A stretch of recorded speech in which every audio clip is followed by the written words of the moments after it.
Muito boa noite, meus irmãos. Estamos animados. Isso aí é normal porque ele ficou uma tela escura. Isso aí voltou. Estamos animados. Eu estou animado. É o último sermão dessa série Neemias. Foram 16 sermões nesse livro todo. Nós lemos um livro, quer dizer, hoje nós vamos terminar, né? Nós lemos o livro de Neemias inteiro aqui, versículo por versículo, nome por nome.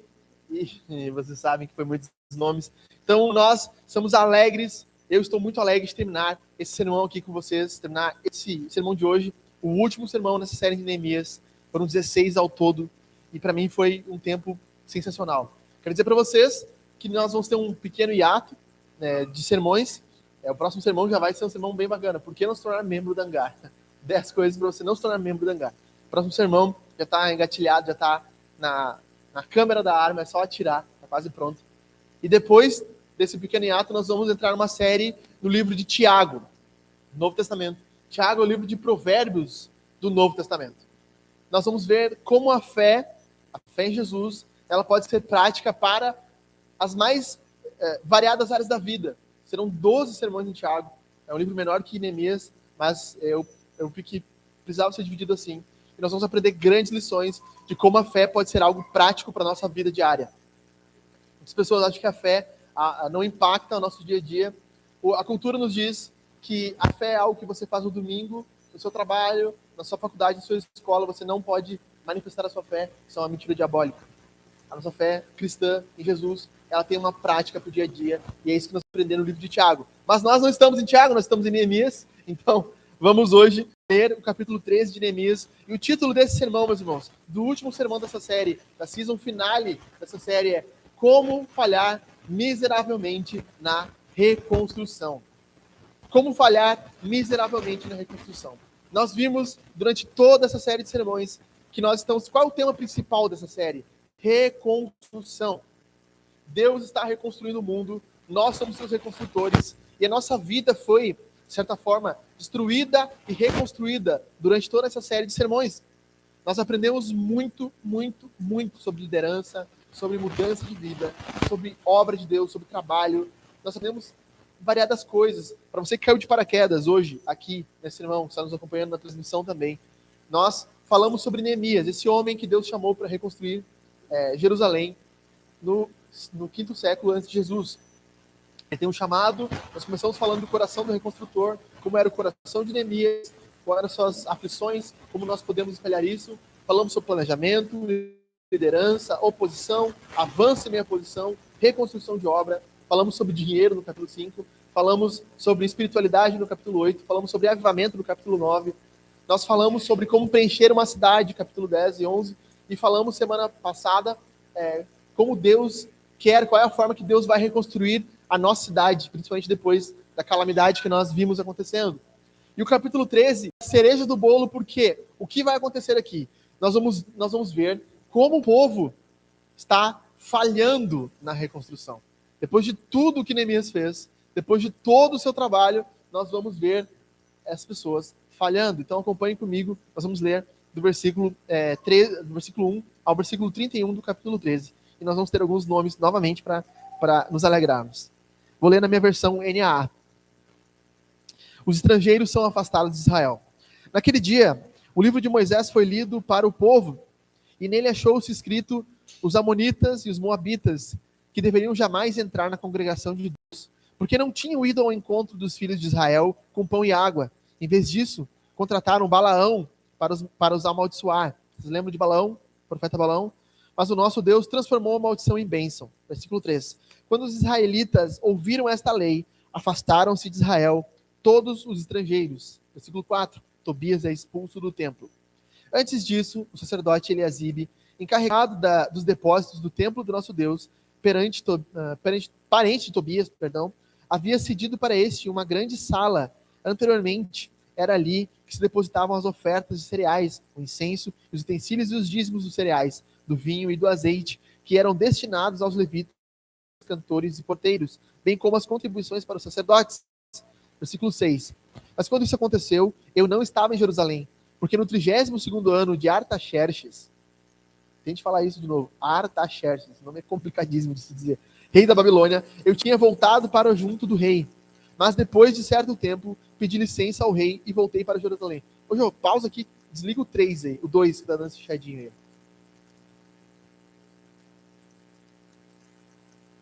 O 3, então. 4? Aí. Então deixa esse chiadinho comigo, ele vai me acompanhar. Mas quando isso aconteceu, eu não estava em Jerusalém, enfim. Mas depois de certo tempo... Não, eu vou ficar nesse aqui. Mas depois de certo tempo, pedi licença ao rei e voltei para Jerusalém. Então soube do mal que Eliasibe havia feito para beneficiar Tobias, cedendo-lhe uma sala nos pátios da casa de Deus. Isso me deixou tão irritado que atirei todos os móveis de Tobias para fora da sala. É um dos meus versículos prediletos da Bíblia. Ele simplesmente pegou as coisas e jogou fora. O meu predileto é depois, vocês vão descobrir qual é. Isso me deixou tão irritado. Bom, enfim. 9. Então ordenei que purificassem as salas e coloquei ali outra vez os utensílios da casa de Deus, com ofertas de cereais e incenso. A manutenção dos levitas. Também soube que as porções dos levitas não estavam sendo dadas a eles, de maneira que os levitas e os cantores que faziam o serviço tinham fugido, cada um para o seu campo. Então repreendi os magistrados e perguntei: por que a casa de Deus ficou abandonada? Reuni os levitas e os cantores e restituí os seus postos. Então todo Judá trouxe os dízimos de cereais, de vinho e de azeite aos depósitos. Por tesoureiros dos depósitos, pus Selemias, o sacerdote, Zadok, o escrivão, e um levita chamado Pedaías. Como assistente deles, pus Hanã, filho de Zacur, filho de Matanias. Estes homens foram achados fiéis e ficaram encarregados de contribuir com as porções entre os seus irmãos. Versículo 14. Lembra-te de mim, ó Deus, e não apagues o bem que eu fiz ao templo do meu Deus e ao seu serviço. Versículo 15. A observância do sábado é reestabelecida. Naqueles dias vi que em Judá havia homens que no sábado pisavam as uvas dos lagares e traziam trigo que carregavam sobre os jumentos. Também no dia de sábado traziam para Jerusalém vinho, uvas e figos de todo tipo de cargas. Protestei contra eles por venderem alimentos nesse dia.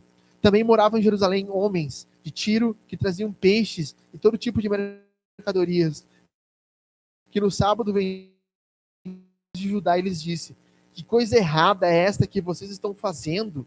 Estão profanando o dia do sábado.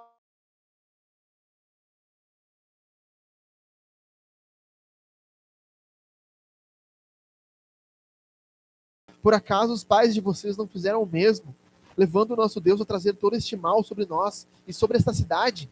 E vocês ainda estão trazendo ira maior sobre Israel, profanando o sábado. Ordenei que fosse depois do sábado, dia de sábado. Então os negociantes e os vendedores de todo tipo de mercadorias pernoitaram fora de Jerusalém, uma ou duas vezes. Eu os repreendi e lhes disse: por que estão passando a noite diante da muralha? Se fizerem isso outra vez, eu usarei a força. Daí em diante, não voltaram mais no sábado. Também mandei aos levitas que purificassem e viessem guardar os portões, para santificar o dia de sábado. Essa é a penúltima oração. Também nisto, lembra-te de mim, ó Deus, ó meu Deus. Tende piedade por tua grande misericórdia. Versículo 23, condenação do casamento misto. Vi também naqueles dias que judeus haviam casado com mulheres asdoditas, amonitas e moabitas, e seus filhos falavam metade das palavras na língua de Asdod e na língua do seu respectivo povo, mas não sabiam falar a língua dos judeus. Esse aqui é o versículo predileto. Eu os repreendi e os amaldiçoei, espanquei alguns deles e arranquei seus cabelos, e os fiz jurar em nome de Deus, dizendo: não deem mais as suas filhas em casamento aos filhos deles, nem escolham mais as filhas deles para os seus filhos ou para vocês mesmos. É uma diplomacia, certo? É uma conversa de homens. Não foi por acaso disso que Salomão, rei de Israel... Eu vou trocar de microfone, tá? Tá demais fechado aí. Deixa ligado só o 1 aí. Que alívio, que alívio. Que alívio. Versículo 26. Não foi por causa disto que Salomão, rei de Israel, pecou? Entre muitas nações não havia rei semelhante a ele. Era amado por seu Deus, e Deus o colocou como rei sobre todo Israel. Mas as mulheres estrangeiras o fizeram cair no pecado. Será que devemos dar ouvidos a vocês para fazermos todo este grande mal, sendo infiéis ao nosso Deus, casando com mulheres estrangeiras? Versículo 28. Um dos filhos de Joiada, filho do sumo sacerdote Eliasibe, esse cara é terrível, era genro de Sambalate, o Oranita. Por isso eu o expulsei da minha presença. Versículo 29. Lembra-te deles, ó meu Deus, pois contaminaram o sacerdote e a aliança sacerdotal e levítica. Versículo 30. As reformas de Neemias. Assim eu os purifiquei de tudo que era estrangeiro, e organizei o serviço dos sacerdotes e dos levitas, cada um na sua função. Organizei também o fornecimento de lenha, em tempos determinados, bem como das primícias. Lembra-te de mim, ó meu Deus, para o meu bem. Vamos bater umas palmas aqui. Nós lemos todo o livro. Parabéns para nós. Nós conseguimos. Nós conseguimos. Isso foi demais. Muito bom. Finalizamos, então, essa leitura. E eu quero falar com vocês aqui como falhar miseravelmente na missão. Então, basicamente, nós vamos ver aqui a primeira forma de falhar aqui. A reconstrução falha quando negligenciamos a palavra. A verdade é que todos nós, cristãos ou não cristãos, nós somos instáveis, inconstantes. Um dia estamos bem, outro dia estamos mal. E é normal nós termos altos e baixos na nossa vida. Isso é super normal. Acontece de nós nos andarmos de forma instável. E o que nós vamos ver aqui é como Neemias corrigiu esse problema da instabilidade do povo. Durante 12 anos, Neemias estava reconstruindo a cidade. Quando venceu a licença de trabalho dele, ele volta. Vocês lembram? Que ele pediu um tempo para o rei, no capítulo 2. Rei, eu vou ficar determinado tempo lá. O rei ordena que ele volte. Ele volta para Suzã, para o rei Artaxerxes, na Babilônia, e fica um tempo fora. Alguns dizem que é 1 ano, outros dizem que é 3 anos. Ninguém sabe exatamente o tempo que ele fica fora. Ele fica fora um tempo. E durante esse tempo, a coisa desanda. A reconstrução que estava indo tão bem começa a desandar. E o que nós vemos aqui que a primeira forma de falharmos na reconstrução é quando nós negligenciamos a palavra. Eles estão novamente agora, no início do capítulo 13, buscando a vontade de Deus, buscando o que o Senhor tem para a vida deles, o que Deus tem para a minha vida. Talvez essa noite você veio no culto pensando. Confesso para vocês, quando eu me converti, estava lembrando disso enquanto fazia o sermão, eu ia na igreja e muitas vezes eu não queria ouvir a palavra, eu queria ouvir um louvor. Eu queria cantar, eu queria sentir o toque do Espírito, eu queria que as pessoas orassem por mim. E quando chegava a hora da palavra, eu, sei lá, tava nem aí para o que estava sendo falado. Eu achava que não era importante. Mas a coisa mais importante que nós fazemos num culto cristão é a pregação da palavra, a exposição da Bíblia. Isso aqui é o ápice do culto cristão. Por quê? Porque o Filho de Deus, Jesus, é identificado no Novo Testamento como a palavra. A palavra de Deus é Jesus sendo anunciado. Quando Jesus é anunciado, quando nós temos a palavra de Deus sendo lida, pregada, explicada, nós temos a presença de Jesus no nosso meio. E esse povo aqui estava vindo buscar entender qual era a vontade de Deus para a vida deles. Como eles poderiam aprender mais sobre o que Deus quer da vida deles. Qual era a vontade deles. Talvez você veja essa noite nem pensando que ia ter um maluquinho durante 1 hora falando sobre a palavra de Deus. Mas é neste momento, quando nós negligenciamos a palavra, é que a reconstrução da nossa vida começa a falhar. Tudo na nossa vida vai ruir se nós não estivermos firmados na palavra de Deus. Isso não sou eu que estou dizendo. Isso é Jesus que diz. 2 homens, 2 construtores, um tolo e um sábio. O tolo constrói na areia, o sábio na rocha. Jesus diz, construtor tolo é todo aquele que ouve as minhas palavras e não as pratica. O sábio é todo aquele que ouve, medita nas minhas palavras e as pratica. Toda reconstrução da nossa vida vai falhar se nós não estivermos firmados na palavra de Deus. E a início desse capítulo aqui é uma mostra que esse povo havia falhado na percepção da palavra de Deus. Por que esses 3 versículos estão inseridos na narrativa toda? Muitos comentaristas vão dizer que esses 3 primeiros versículos são um preâmbulo. Neemias queria mostrar, o povo negligenciou a palavra de Deus e por isso, tudo que está acontecendo depois é correção da negligência da palavra de Deus. Estavam lendo, buscando qual é a palavra de Deus e eles fizeram uma coisa, se casaram com moabitas, o povo que era inimigo historicamente do povo de Deus, o povo que contrata Balaão, o profeta Balaão no Antigo Testamento, para amaldiçoar de Deus. Perceba que o profeta Balaão não é citado por acaso. Preste atenção nisso. Balaão é o exemplo de alguém que conhece a voz de Deus, mas não quer fazer a sua vontade. Números vai falar sobre Balaão. O que acontece? Deus vem a Balaão e fala, não vá com o povo de Moabe.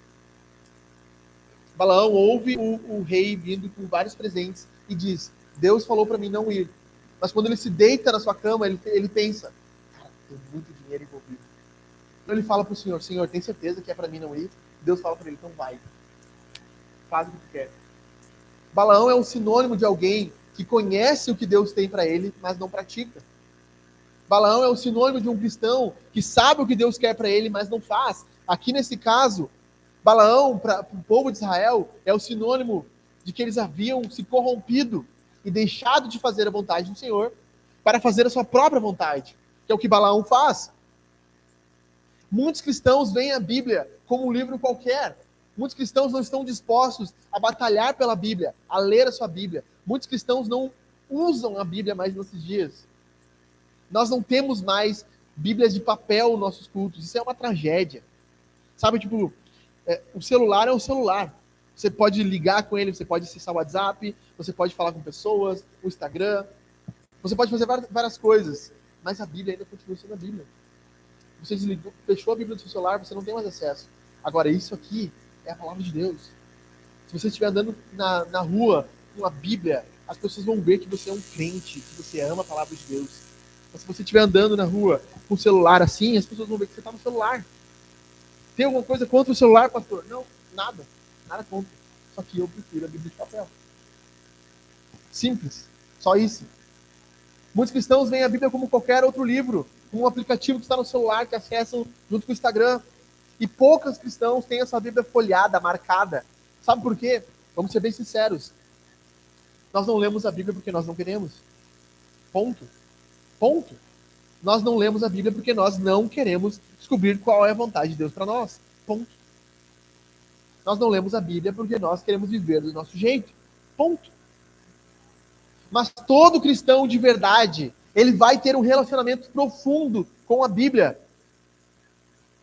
Todo cristão de verdade vai ler a Escritura e vai entender que existem duas vontades que operam nesse mundo. Quais são, pastor? A minha vontade e a vontade de Deus. Por isso que Jesus faz na oração do Pai Nosso, que a tua vontade venha até nós, assim como é no céu, na terra. Ou seja, a minha vontade e a vontade de Deus estão desalinhadas. Isso se chama pecado. Quando Deus fala algo e eu faço algo diferente, há um confronto. Isso se chama pecado. Toda vez que eu vou contra a vontade de Deus, eu estou pecando. Mas como eu sei o que é pecado, pastor? Você só sabe o que é pecado porque Deus, de forma graciosa, bondosa, resolveu falar para homens escrever na Bíblia o que é pecado. E esses homens agora em Neemias estão lendo e estão descobrindo que eles haviam pecado. E eles não sabiam disso. E o que eles fazem? Eles abandonam os seus pecados. Versículo 13, lê comigo aí. Deixa a Bíblia aberta, que nós temos esse costume.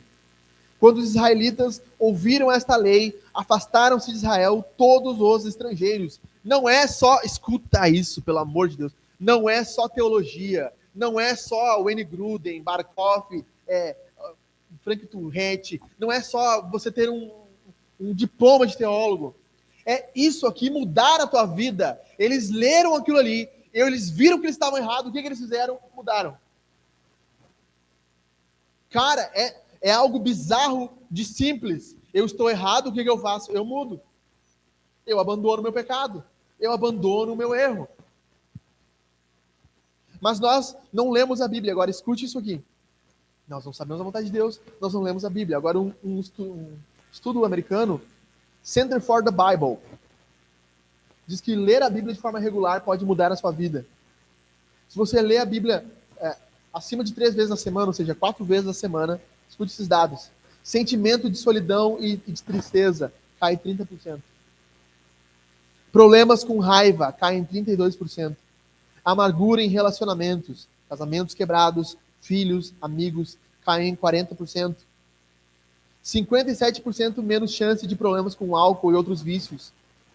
Aumenta em 200% a leitura da Bíblia, a ação de compartilhar a sua fé. Aumenta em 230% a sua vontade de submeter ao discipulado. Um sentimento de estagnação espiritual. Você pensa, pastor, eu não cresço espiritualmente, eu me sinto estagnado. Ele cai 60% se você ler a Bíblia. 61% menos de chance de se envolver com pornografia. A gente fala pornografia para só homens, mas mulheres estão afundadas em pornografia também. 61% menos chance de ver pornografia. 68% de menos chance de ter sexo fora do casamento. Isso quer dizer, maridos e mulheres que se traem e jovens que fornicam antes do casamento. A Bíblia diz, seja sagrado o leito do casamento, a cama do casamento, não a cama do namoro. Sexo no namoro é pecado. Você tem uma cama de namoro que pratica sexo, joga essa cama fora. Só existe um lugar onde o sexo é abençoado, dentro do casamento. 68% de menos chance de sexo fora do casamento. 74% de menos chance de se envolver com jogos de azar. A Bíblia tem um impacto real na sua vida, na minha vida. Talvez você se identificou com alguns desses porcentagens aqui que você ouviu e pensa, cara, eu precisava mudar minha vida. Eu tenho receita. 2 gotinhas de limão, bicarbonato de sódio. Tudo tem bicarbonato de sódio e limão, né? Nunca vi esse troço, cara. Para limpar sujeira é bicarbonato de sódio, limão e vinagre. Mas não é uma receita miraculosa, gente. É ler a Bíblia com frequência. Ao menos 4 vezes por semana. Parar um tempo, ler a Escritura. Tirar um tempo de oração. Que as pessoas chamam de devocional. E eu pergunto para você, como está o teu relacionamento com a Bíblia? O que você descobriu de novo essa semana sobre Jesus que você não sabia? Que você pensou, cara, olha o que eu estou fazendo errado. Olha o que eu preciso mudar. Ou não só o que você está fazendo errado, mas algo maravilhoso que você descobriu sobre Deus que você não sabia. Cara, eu não sabia que Deus perdoava os meus pecados. Eu não sabia que Jesus tinha morrido na cruz por mim. Sabe, coisas que você descobriu sobre Deus, sobre Jesus essa semana. Você descobriu algo novo nas últimas 2, 3 semanas. O que você poderia compartilhar sobre Jesus, sobre Deus, como Deus tem moldado a tua forma de chegar ao mundo, conforme tu lê a Bíblia. Qual a última vez que você leu algo na Escritura e você ficou impactado, parado assim, cara, eu preciso falar para alguém isso aqui que eu não li, nunca tinha lido algo desse sentido. O que você, por causa da leitura da Bíblia, já abandonou por Jesus? O que você fez que mudou a sua vida? Eu lembro, de 7 anos, eu namorando uma menina, essa história eu já contei várias vezes, vou contar de novo, sou um contador de histórias repetidas. Então, eu namorando uma menina de 17 anos, ninguém havia me falado que o que eu estava fazendo, tendo relações sexuais com ela, era pecado. Mas eu lendo a Escritura, tive uma convicção do Espírito Santo e teve um momento que eu não conseguia mais suportar aquilo. Eu não conseguia, nós tínhamos relação sexual e eu chorava amargamente, eu sabia que tinha pecado. Eu cheguei para ela, não dá mais para nós continuarmos juntos. Não dá mais. Ah, mas na igreja da minha prima, da minha irmã, o pastor ora pelos namorados e abençoa o namoro deles. E eles podem continuar transando. Esse tipo de pastor não tá na Bíblia. Não tá, a Bíblia não diz isso. Diz sobre casamento. Eu tenho 17 anos, eu não tenho certeza se eu quero casar contigo. Não, a gente não tá terminando, a gente não pode terminar, não sei o quê. Eu não vou abrir o portão para ti, e vocês sabem o que aconteceu. Então eu pulei o muro, pulei o portão, o muro alto, as criancinhas entrando na van para ir para a escola e eu pulando o muro para ir para a escola, que eu tinha que caminhar bastante para sair da casa dela. Então, eu abandonei aquilo naquela época com Jesus. A leitura da Bíblia fez com que a minha mente fosse transformada. Eu, quando me converti com 17 anos, eu li a Bíblia por várias e várias vezes. Eu devorei a Bíblia. Eu devorava, eu lia. O Novo Testamento eu li acho umas 6 vezes seguidas. E eu lembro que na minha cabeça, eu peguei o livro de 1 Timóteo, e eu tinha achado fantástico o livro de 1 Timóteo, junto com o livro de Romanos. Mas o livro de 1 Timóteo, eu tinha colocado na minha cabeça que eu iria decorar ele. E eu li ele 16 vezes seguidas para tentar decorar ele. Eu começava, terminava. E não decorei. Não consegui. Mas eu tinha esse desejo. Comprei um comentário de Romanos, li livro de Romanos com um comentário, foi algo que mudou a minha vida. Ler um comentário, ler o livro de Romanos junto, que está na Bíblia. Então a Bíblia pode mudar a sua e a minha vida. Ela tem mudado a vida de várias pessoas na história da igreja. Várias pessoas. Homens e mulheres que impactaram o mundo foram homens e mulheres que ouviram a voz de Deus na Bíblia. Se nós queremos falhar na reconstrução da nossa vida, nós precisamos negligenciar a palavra. Você quer falhar, você quer dar errado, você precisa somente negligenciar a palavra. Segunda coisa que eles fizeram. Eu pulei o mesmo versículo, mas vamos lá. Segunda coisa que eles fizeram. Reconstrução falha quando nos tornamos tolerantes. Tem esse slide extra? Não. Deixa eu ver. Não, eu acho que eu pulei. Mas tudo bem, vou deixar aqui para vocês já, para vocês terem uma forma. A segunda forma que nós falhamos aqui é a reconstrução falha quando nos tornamos tolerantes. Do versículo 4 ao 14. Escute isso, a tolerância. Nos nossos dias ela se tornou um Deus. Nós não podemos mais falar sobre coisas críticas na sociedade. Nós não podemos mais. Nós não podemos firmar o garrão e dizer coisas que ninguém quer dizer. Por exemplo, Essa semana o STF começou a legislar sobre o aborto. Nós, como cristãos, somos intolerantes à prática do aborto. Aborto é assassinato, é matança de crianças dentro do ventre. Nós somos extremamente contra o aborto. Nós somos a favor da vida. Mas o nosso mundo, a fim de ganhar os não crentes, os cristãos começam a se tornar tolerantes. Há pouco tempo surgiu uma grande discussão, uma grande celeuma na internet por causa do que o pastor Jack falou em Porto Alegre. Religiões que não são cristãs são religiões demoníacas. E as pessoas, mas não pode falar isso, tá louco. Mas já lemos a Bíblia? Está lá em 2 Coríntios 10. Aquele que adora um ídolo adora um demônio. Qualquer outra religião fora do cristianismo é algo vindo do demônio, do diabo. O que acontece no nosso meio é que a tolerância ela é pregada como se fosse uma bandeira. E nós veremos homens e mulheres tendo que se prostrar à bandeira da tolerância nos últimos dias. Será erguida uma estátua nos últimos dias, como Nabucodonosor ergueu em Daniel 2 uma estátua. E essa estátua será a estátua da tolerância. E todos aqueles que não se prostrarem a ela, todos aqueles que não aceitarem práticas animalescas, práticas absurdas, pedofilia, zoofilia, todos aqueles que não se prostrarem a isso serão considerados intolerantes e serão castigados por isso. O que nós vemos é que a reconstrução vai falhar quando nós nos tornamos tolerantes. O que acontece? Neemias vai até Artaxerxes e Suzã, volta ao rei depois de 12 anos. E eles começam a tolerar alguns tipos de práticas no meio deles. E a tolerância dessas práticas é o que destrói a fé deles. E eu anotei aqui 5 formas de tolerância que vão te destruir, baseado no texto de Neemias. A primeira delas, toleramos pais fracos. Versículo 4, leia comigo. O que está escrito no versículo 4. Antes disso, o sacerdote Eliasibe, encarregado dos depósitos do templo do nosso Deus, parente de Tobias, havia cedido para este uma grande sala.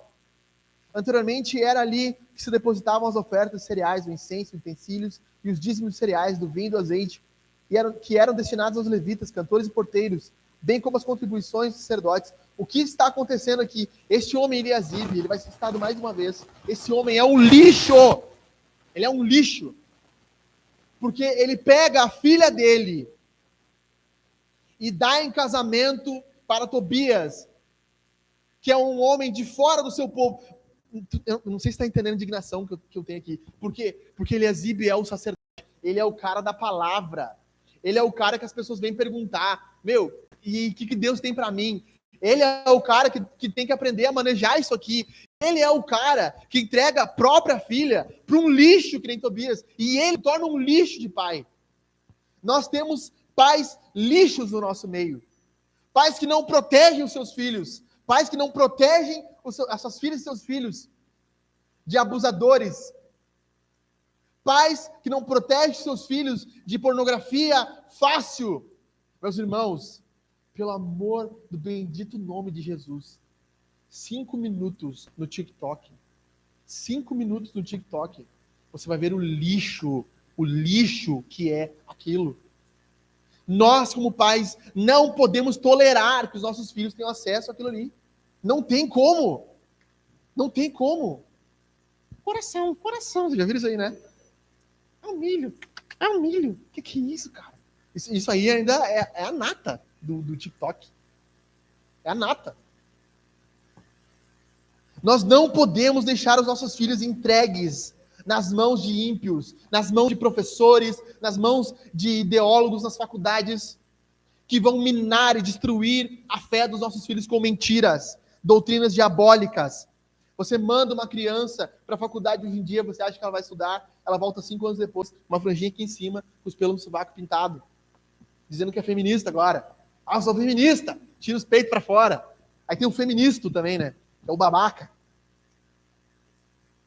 Perdão, estou indignado. Estou muito indignado. Nós precisamos urgentemente de homens que assumam suas famílias. Ah, mas é que, sabe, ela não é minha filha, essa mulher teve um outro casamento. Negão, não interessa, tu casou com a mulher, tu te juntou, é tua filha sim, abraça ela e cuida dela. É tua filha. E tu vai proteger ela, e tu vai cuidar dela, porque esse cara é um lixo. É um pai lixo. É um homem lixo que permite que os seus filhos e a sua filha se deite com um homem ímpio.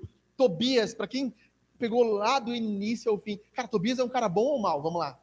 Quem pegou lá do início? Mal. O cara quer destruir o povo de Deus desde o início.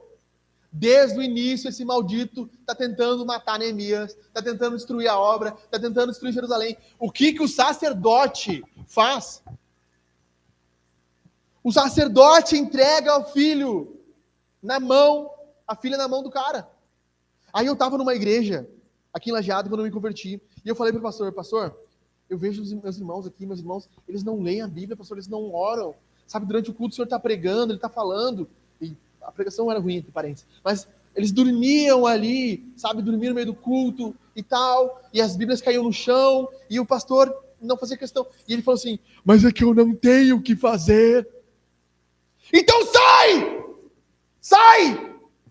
Se tu não tem o que fazer, sai! Se tu não pode mudar as pessoas que estão na tua igreja, se tu não pode corrigir elas, tu é um lixo também. Sai do púlpito! Nós toleramos homens fracos, toleramos pais fracos, e nós fazemos uma geração tolerante de lixo. A segunda coisa, nós toleramos negligência.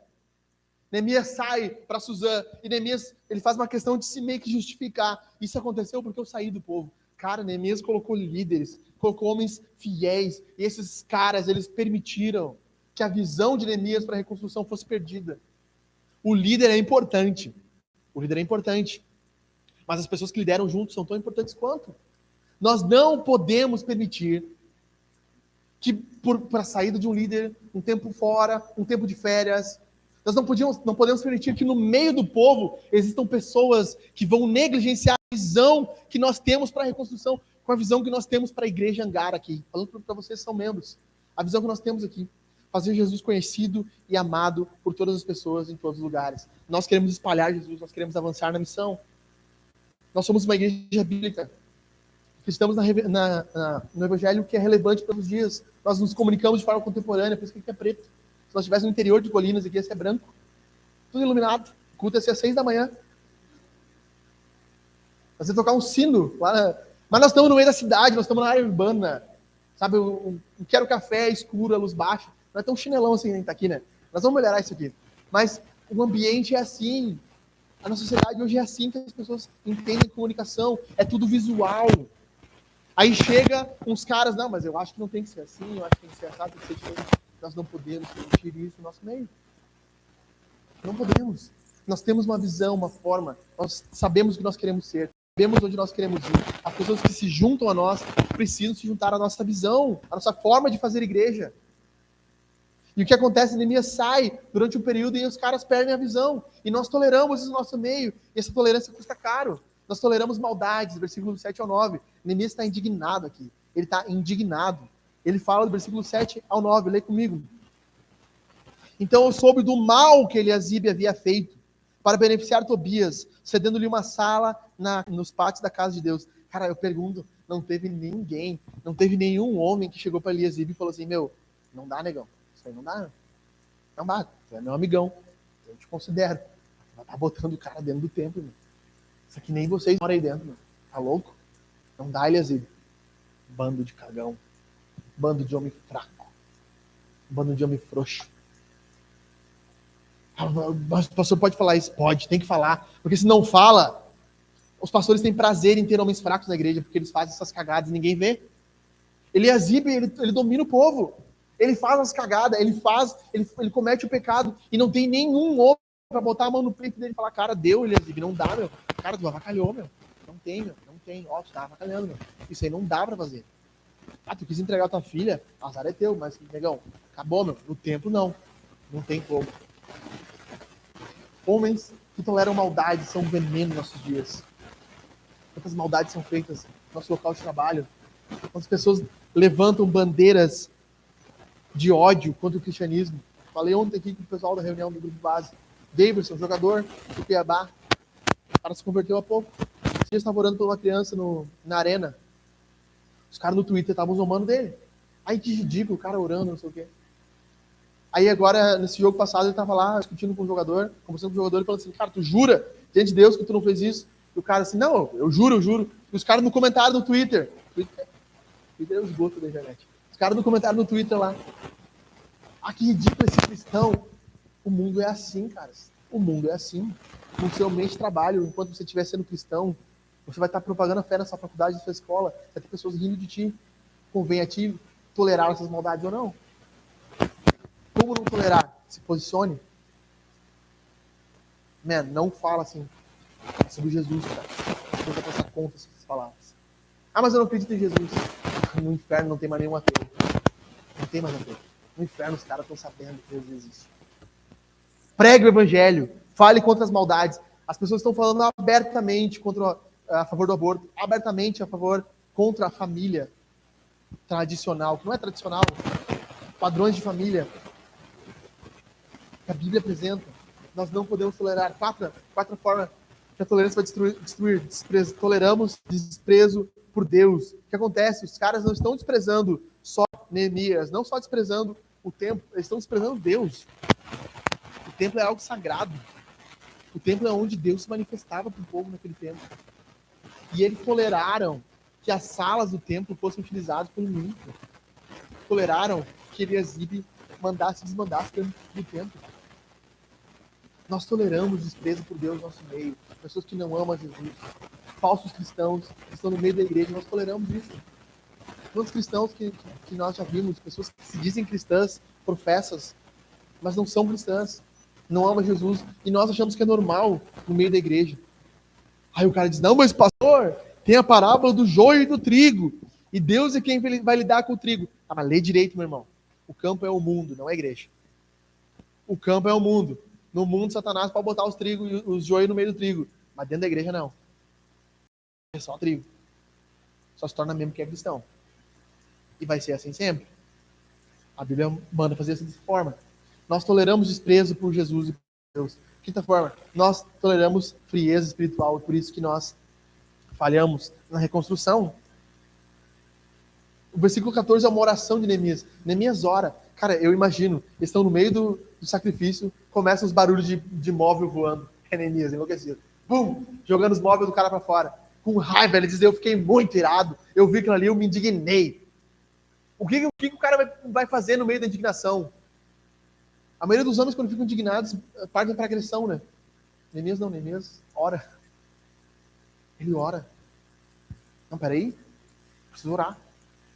Esse aqui é um cara que vive a espiritualidade de verdade. Nós vamos nos tornando frios vagarosamente.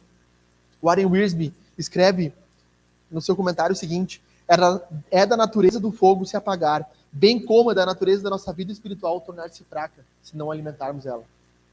Nós vamos tolerando vagarosamente, dia após dia. Ah, hoje eu não li. Amanhã eu não consegui ler também. Depois eu não consegui ler, não consegui orar. Você nem lembra a última vez que você dobrou o joelho para orar. Você não lembra a última vez que você veio num culto. Você vai tolerando, até que um ponto que você é completamente destruído. E assim nós falhamos miseravelmente na reconstrução. Nós falhamos na reconstrução agora aqui, versículo 15 a 29. A reconstrução falha quando relativizamos a obediência, de 15 ao 29. O que nós vamos ver aqui é uma relativização da obediência. Nós somos brasileiros, famosos pelo jeitinho brasileiro. Sempre tem um jeitinho brasileiro de fazer as coisas. Tem um jeito certo e o meu jeito de fazer as coisas. Certo? Então, nós toleramos, é da nossa cultura. Sempre tem, assim, um mas no final. Não, isso aí é o correto, mas... Esse é o jeito certo de fazer, mas... Neemias, nesses versículos do 15 ao 29, fecha o cerco deles. 2 casos que ele cita aqui. A negligência do estudo e a negligência dos casamentos mistos. Neemias fecha o cerco dos caras. E a Bíblia vai mostrar que toda desobediência na Escritura é rebeldia. Lê comigo o versículo 27 do capítulo 13.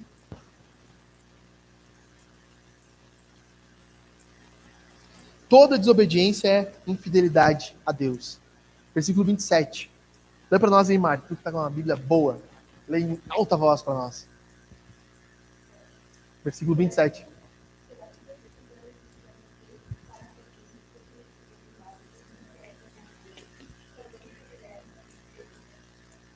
Sendo o quê? Infiéis. Toda desobediência é infidelidade. Toda desobediência a Deus é como se fosse um adultério. É infidelidade. Esse povo se torna infiel. E nós nos tornamos infiéis quando nós relativizamos a obediência. Nós tínhamos aqui na nossa igreja algumas pessoas que se tornaram membros da igreja e se comprometeram a ajustar o seu relacionamento para um casamento. Casamento no civil, assinar um papel. Ah, pastor, mas é só um papel, então assina. É só um papel, dá para assinar, é barbado? Não, mas eu vou. Nunca foram. Sempre tinha um mais. Toda desobediência é infidelidade. Toda. E Neemias fecha o cerco deles aqui nas duas áreas que havia acontecendo. Por quê? Porque havia desvantagem financeira nas duas áreas. Primeiro, o sábado, o Shabá, o descanso do judeu. Não é o sábado depois da sexta, é o Shabá deles, o descanso. O que acontecia? Os comerciantes judeus, eles sabiam que se eles não abrissem no sábado, os caras de Tiro vinham e ofereciam peixe, coisas no sábado, e o povo comprava. Então assim, Neemias, eu sei que tem que obedecer, mas eu perco muito dinheiro se eu não abrir no sábado. Quantos de nós não temos isso aí? Pastor, eu sei que eu deveria fazer isso, mas o senhor não entende que se eu fizer isso, se eu me posicionar assim, o senhor não sabe o que eu vou perder, você não sabe o que eu vou passar. A mesma coisa nos casamentos. Pastor, Neemias, pois é que se eu não dar minha filha em casamento, como essa nossa terra foi dominada, os outros povos têm muita terra, eu perco terra. Então eu preciso casar minhas filhas com os povos da vizinhança aqui, mesmo que eles não são judeus, terra. Entende, Neemias? Que se eu não fizer, alguém vai fazer. E eu não posso perder. Nesses dois casos, a perda. Sabe o que você hoje, talvez agora Deus está te falando no teu coração, algumas coisas que você deveria fazer e não faz, porque você vai ter perda. E você pensa assim, vou perder isso. E deixa eu te dizer, Deus quer que você perda. Deus queria que eles perdessem. Deus queria que os comerciantes não tivessem o lucro do sábado. Então. Por quê? Porque precisavam obedecer a palavra, confiar na provisão de Deus. É assim que Deus fez. 6 dias trabalha, o 7º descansa. O descanso é confiança na provisão de Deus. Você pode perder um dia e ainda assim Deus vai continuar te provendo. Basicamente é isso que está por detrás do descanso. Só que esses caras não queriam perder. Não queriam perder os terrenos. E nós enrolamos e se torna quase como um julgamento. Vocês já viram os julgamentos que é hoje em dia? O que acontece? Na primeira instância, se o cara tem dinheiro, ele recorre à segunda. Daí na segunda, foi votado, tem embargos. Embargos não sei o quê. Aí tem embargos dos embargos. Se tem dinheiro. Aí vai para o STF. Daí para o STF tem mais 3, 4, 5 julgamentos. Cara, Boate Kiss, para vocês terem ideia. Foi 2013. Fazem agora 11 anos. Isso não, faz 10 anos. Agora, 10 anos. Os caras estão respondendo em liberdade ainda. Porque está recorrendo. Se porventura alguém for preso, vai ter prescrito já a pena. Porque eles vão pegar 40 anos, tá? Mas com bom comportamento, vão pegar um quilo da pena, vão responder em liberdade. E assim nós fazemos com o pecado. Nós estamos enrolando, nos tornamos licenciosos. O que nós fazemos para vencer a licenciosidade do pecado? Primeiro, nós precisamos ser práticos. Não é um manual aqui do que fazer e o que não fazer, 5 passos. Seja prático. Neemias é muito prático. O problema é no sábado, então é o seguinte, ninguém mais sai, ninguém mais entra. Fechei o portão. Aí os caras comerciantes vieram, ficaram na frente do portão e falaram, seguinte, semana que vem, se vocês estiverem aqui, o pau vai torar. As forças vão tirar vocês daqui. Nunca mais fizeram de novo. Seja prático. Pastor, tem tanta coisa que eu preciso mudar. Mas então começa. Mas eu queria parar, abandonar de ver pornografia. Então para. Mas eu não queria mais ter um segundo olhar, trair a minha esposa com os meus olhares. Então para. Você decide. Firma. Não vou mais. Mas pastor, eu queria tanto ganhar mais dinheiro. Então trabalha melhor. Eu queria tanto ganhar uma promoção, meu chefe é ruim, troca de emprego. Seja prático. Neemias é muito prático. O que ele faz? Ele vai lá, fecha os bordões. No versículo 25, ele vai nos caras e diz, No versículo 25 eu brinco, é o meu preferido, não é, tá? Não brinco com isso, não acho que é verdade. Mas chega nos caras e diz, ó, vocês não vão casar mais. E na Bíblia, para o judeu, não ter cabelo, não ter barba, é uma vergonha. Então o que Neemias faz? Ah, vocês não se envergonham? Peraí, nós vamos resolver então. Vocês estão casados assim e vocês não têm vergonha. Não, nós vamos resolver. Ele arranca o cabelo dos caras, arranca a barba deles. Agora todo mundo vai olhar vocês e vai dizer que vocês são sem vergonha. Todo mundo vai ver que vocês estão humilhados. Vocês deviam ter vergonha do jeito que vocês agem. Quando alguém morria, o que o judeu fazia? Se rasgava, arrancava os cabelos. Quem leu o Jó? Vocês lembram da história de Jó? Jó se rasga todo, se deita, arranca os cabelos, pega ele, começa a mexer nas feridas dele. Que é um símbolo de humilhação. O que Neemias quer falar com ele? Vocês precisam se humilhar, caras. Vocês precisam entender que vocês estão errados. Demonstrem isso publicamente. Daí vai lá Neemias com todo carinho, arranca o cabelo dos caras, arranca a barba, dá uns tapas neles. Vamos, se resolve? Se firma, gelatina. Nós precisamos ser práticos. Tiago, capítulo 4, versículo 17. Vamos ver na série de Tiago. Portanto, aquele que sabe o que deve fazer o bem e não faz, isso está pecando. Ah, mas eu sei o que eu tenho que fazer e não faço. Pecado. Não tem. Tu sabe o que deve fazer e não faz. Pecado. Ponto. Tiago 4, versículo 17. E Neemias fala, vocês não vão mais dar as filhas de vocês para estrangeiros. Ponto. Resolve. É simples. Nós somos muito bons em dar desculpas e péssimos em agir diferente. Péssimos. Ah, não, agora eu vou me comprometer. Então vai, cara, te compromete, faz diferente. Muda. Segunda coisa que nós precisamos, nós temos que ter um pregador chato. Tem que ter um cara maluco que nem eu para encher o saco da pessoa. Tem que ter. Você tem que sair escandalizado. Ah, não dá, aquele pastor lá, ele enche o saco de todo mundo. É isso aí. Essa é a minha função. Prazer, meu nome é Alexandre. A função do pastor na igreja, não deixar ninguém pecar em paz. Vocês lembram daquele episódio do Eu Contra as Crianças? Que o Tony vai dar um beijo na Claire e aparece a cara do Michael Kyle? Esse sou eu. Você vai discutir com a tua esposa, você vai ver meu rosto. Você vai ter uma conversa imprópria com uma mulher, você vai ver o meu rosto. A mulher vai brigar com o marido, você vai ver o meu rosto. Eu estou aqui para tornar a vida de vocês mais séria. A função do pastor é não deixar ninguém pecar em paz. Essa é a função.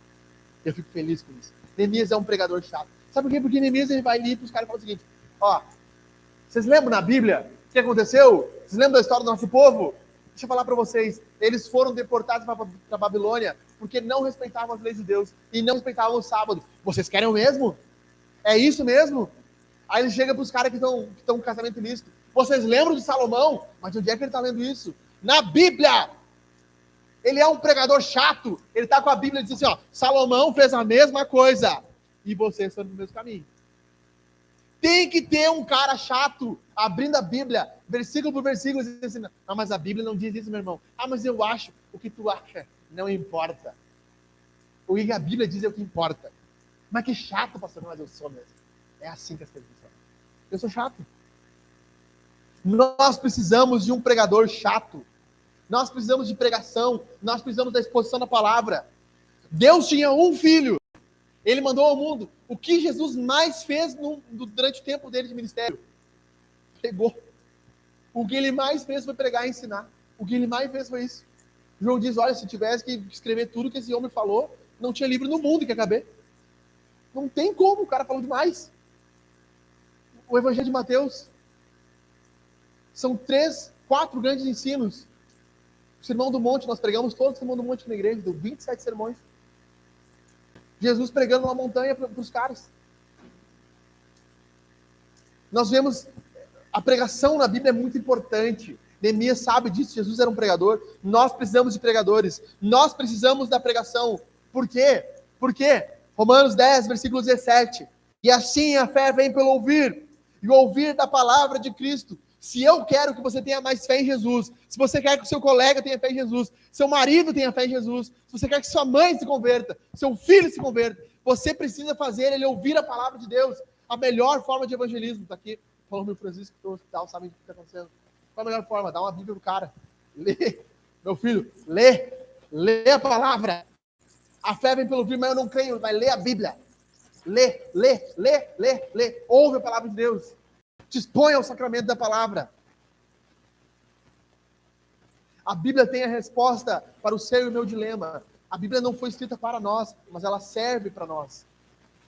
A Bíblia foi escrita para um povo determinado. Aqui foi um livro escrito para os judeus, mas o que está escrito aqui serve para nós, se aplica aos nossos dias. A Bíblia tem a resposta. A Bíblia tem a resposta. Não é a ciência que tem a resposta final. É a Bíblia que tem a resposta final.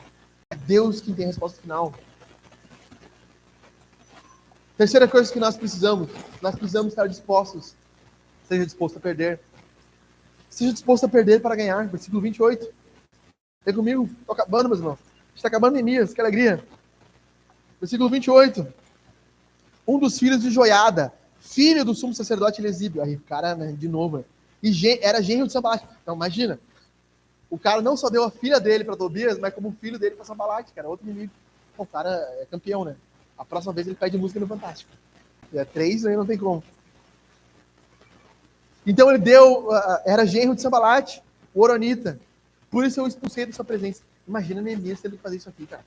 Vocês não têm noção. O filho do sumo sacerdote é alguém, é quase como se fosse o filho de um rei. Ele vai herdar o sacerdócio do povo. Ele vai ser o cara que vai interceder pelo povo. Neemias chega aqui, ó. Meu amigo, ó. Pega tuas coisinhas, arruma tua malinha e vai. Não tem como. Tu não vai poder. Para nós vencermos a desobediência, nós precisamos estar dispostos a perder às vezes. Neemias estava disposto a perder popularidade, perder a boa visão que as pessoas tinham dele. Sabe, tirar o filho do sumo sacerdote, cara, isso custa caro para ele. Para qualquer um, você está mexendo na hierarquia do poder. Assim, meu, não dá mais. Para vocês terem uma ideia, os historiadores dizem o seguinte, que o filho de Eliasibe vai até Samaria, junto com Sanbalat, o seu sogro, e Sanbalat constrói um templo, igual o templo de Judá, de Israel, né? Para que ele seja sacerdote ali. E a religião de Samaria começa a vir através do sacerdócio dele. E Jesus, quando tem a conversa com aquela mulher, provavelmente ela era ministrada por descendentes desse cara, no templo que os judeus tinham construído em Samaria. Deus mistos. Tem sempre alguém que está disposto a pegar o que está sendo perdido. Não, vamos pegar esses caras aqui, vão se juntar e vão fazer agora uma nova construção, fazer um templo para ele, nós vamos ministrar. Neemias mandou embora. não, peraí, esse cara tem valor, vamos pegar ele para nós. Neemias está disposto a perder, abrir mão de coisas. Nós estamos dispostos a abrir mão de um sonho, de um plano, de um relacionamento. Nós estamos dispostos, meus irmãos, a perder algo que nós achamos importante para ganhar no reino de Deus. Antes de eu ir para a última parte, Jim Elliot, missionário cristão. Um homem de 29 anos. Ele e seus amigos se sentiram chamados para ir até a Amazônia peruana, pregar o evangelho aos índios da tribo que eu não recordo o nome agora. É um nome difícil de falar. Esses índios eles eram índios meio canibais. E por muito tempo, Jim Elliot, sua esposa, seus amigos, estão conversando com esses índios através de um outro índio que é intérprete, tentando se aproximar. Um dia antes de eles se encontrarem de fato com os índios da tribo que ele vai evangelizar, ele escreve em seu diário: amanhã nós iremos até os índios, eu não recordo o nome deles, nós vamos até a tribo deles. É a primeira vez que nós vamos anunciar o evangelho. Algumas pessoas estão dizendo que nós somos tolos, que eles podem nos matar. Ele escreve o famoso e célebre: não é tolo aquele que abre mão daquilo que pode perder para ganhar aquilo que ninguém pode tirar. Entendeu isso? Não é tolo aquele que abre mão daquilo que pode perder para ganhar aquilo que ninguém pode tirar. Talvez os índios vão me matar amanhã, talvez, mas a minha vida no reino de Deus está realizada. Para quem não sabe, é um documentário, inclusive, eles pousam no Rio Amazonas, na parte peruana, se não me engano, e o índio que fazia a tradução os enganou. E eles são brutalmente assassinados pelos índios ali. Nunca se achou o corpo deles. A única coisa que se acha são alguns pertences, relógios, facas. Foi achado o avião deles, inclusive com uma arma que Jim Elliot não quis usar para se defender. Nós precisamos aprender abrir mão de coisas. Porque quando nós abrimos mão de coisas que nós podemos perder aqui, pode ser nos tirado, nós ganhamos aquilo que ninguém pode ter. Jesus disse: não ajunteis tesouros onde a traça e a ferrugem corrompem, mas ajunteis tesouros no céu, onde nem ladrões roubam, nem traça vai comer, nem a ferrugem vai corroer. Nós podemos juntar tesouros no céu. Termino essa série de Neemias com um lembrete para nós. Primeiro, precisamos de alguém para nos consertar quando nós falhamos. Nós precisamos de alguém como Neemias. Alguém que chega em nós com franqueza e diz: cara, precisa mudar, precisa fazer. As coisas precisam ser diferentes. Nós somos falhos, e você sabe, eu também, eu abro o peito como Deus. Eu sou um cara falho. Eu não sou um pastor perfeito, longe disso. Eu sou um pastor muito imperfeito. A boa notícia é que nós temos um Neemias muito melhor. Seu nome é Jesus. Ele vem até essa terra, ele paga o preço dos nossos pecados. Ele se entrega por nós. Ele nasce como homem, ele abre mão de tudo. Ele abre mão da sua glória do céu para vir como homem, como um bebê frágil. Cresce no meio das dores. Ele vem ao mundo, anuncia o evangelho, é extremamente odiado, é brutalmente assassinado, cruelmente vilipendiado numa cruz. Ele é posto numa cova. 3 dias depois ele ressurge dos mortos. Jesus ressurgiu dos mortos. Ele sai para fora da tumba e diz: eu estou aqui para consertar vidas falhas, para reconstruir vidas quebradas. Se você quer alguém que vai reconstruir a sua vida, eu tenho um nome. Seu nome é Jesus. Se você precisa de um reconstrutor, se você precisa de alguém para consertar a sua vida, só tem um nome. É Jesus. E essa é a boa notícia para nós. A segunda coisa, o segundo lembrete que nós podemos ter aqui é transformar a nossa ira em santificação. Muitos de nós se iramos contra os nossos irmãos quando eles pecam.